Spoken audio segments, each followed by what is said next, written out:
سلام هاوریان باش شکر چالش جمعی نگاه کن فرشاده چالش دست بلگال چوار حرکت سه بچه خدا ببینیم این چیه شنوه 5 جانه شنو هر که چالش برده و ایتر برنده تقسیم کردیه باشد بگو بخیر درود آره یه چالش با آرمان 4 تا حرکت تو این کی میبره تلخیره این یکی اون از اول چیه از اول چالش چیه از اول چالش شنو 5 جانه یا 2 3 4 5 نه ایجوره دیره برا وردم ایجوره پاچه واسونیه ایجوره نه چاوش شناس ایجوره یک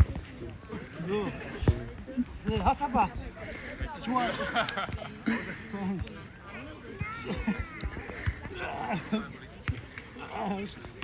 ده نه بیا بابا سینخیز یا دوست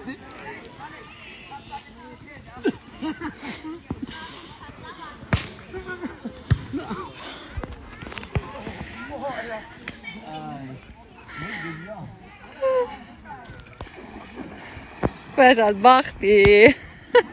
نه اول ما بردم خود تو بازیان لیادت چی آخر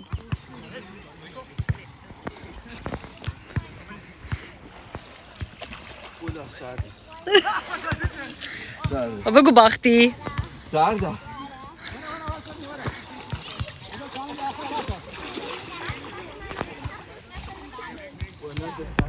باختی